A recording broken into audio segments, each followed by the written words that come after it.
And Obama is saying that he wants to begin the challenge of sending manned space travel to Mars. Bearing in mind it takes such a long time to get there, you'd be there for a while and a long time to come back. What would that do to the human body? Is it possible? Well, amazingly, when I arrived on board the space station, Scott Kelly and Misha Kornienko were already 9 months into their year-long stay, and they were in such great shape physically and psychologically. And I've subsequently spoken to Scott since landing, and you know, I've just been amazed at how well we can now live and work in space and still come back to Earth and still be in great shape. So I think the challenges to going to Mars are not going to be from a sort of physiological or psychological point of view. We are going to have to overcome some technical challenges. And this is what you're doing basically at the minute, Tim. You're trying to encourage our young people to fall in love with science, with maths, and to try and encourage them. They could be the future astronauts who step foot on Mars for the first time. Absolutely, yeah. The younger generation that I'm speaking to as I tour around the UK, I mean, they really are the generation that will see humans land on Mars, which is incredibly exciting. We've got a really exciting stepping stone to get there. We're, you know, International Space Station will probably go on till about 2024. We're then looking to going to the moon and setting up a permanent habitation module on the moon as a stepping stone for Mars. So a really exciting couple of decades coming up that will take us there to Mars. And so would you want to go to the moon now? I mean, I can just imagine.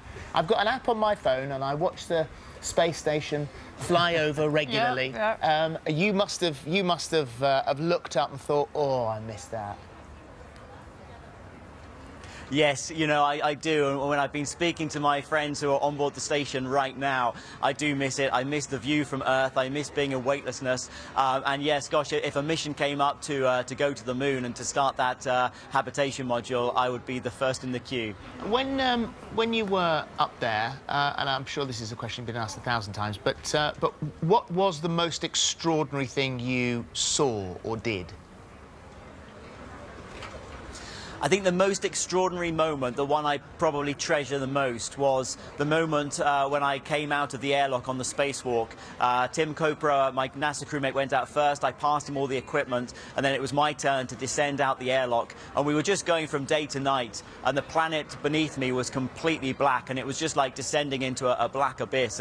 And for me, you know, to have the opportunity to do a spacewalk was one of the greatest privileges of all. You must have been a bit nervous. Yeah, it's actually quite intimidating. When we went to the very edge of the space station, we had to replace an electrical component out there, and we actually had a few minutes to wait until the sun went down before we could do our task. And I was able to look off over my right shoulder and just see the vastness of space and just how small our tiny blue planet beneath us, how small it really is. And yes, space is quite intimidating. It's very big out there, and it makes you realise how small we are. And I would have thought also that when you look down at the planet, you must think about how unique we are, how incredible we are, and yet how feudal we are, how much we fight, how much is going on beneath you that is bad rather than good. It must give you quite a singular place in your head as to how you feel as a human being. It does, yes. But, you know, one of the things about the International Space Station program is that and this is science in general, but it tends to transcend those political divisions that we have, those national boundaries that we have, and even the languages that we have. We're all working together on the space station for a common goal. And that's something that I think is really a model for us to follow back here on Earth. And it must be wonderful for you now, Tim, as well, just to be able to inspire young people. You must get a real kick out of that, because you're not the type that sits back now and just twiddles your thumbs and lets the world continue. You want to get stuck into something.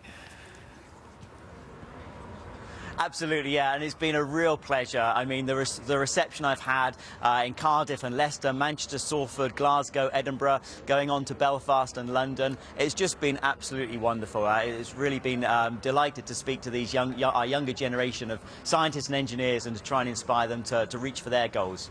And if you were to recommend one space movie, what comes close? What's the best one? My favourite's Apollo 13. Yeah. Oh, the one where it went wrong. Yeah. It's a... But in a way, it went right. Yeah, of course it did, Yeah, in the end. Thank you so much. We've spoken to you in space. We've now spoken to you in Edinburgh. You're getting closer. One day, we'd love to welcome you in to sit on the sofa. Thank you, Tim. For more of the same, just click here, and don't forget you can subscribe for even more of these amazing videos exclusive to our channel. You know, Eamonn, I am shocked that you bring up a movie reference that is incorrect, and therefore I'm going to have to give you a yellow card in this interview. That's such a boner you just pulled. I'm quite shocked. That with all the earpieces and satellite connections, you wrongly accuse Ron Howard of killing John Wayne. That's a yellow, pal. As a matter of fact, I'm giving you 2, so you're out, buddy. I'm giving you a yellow card.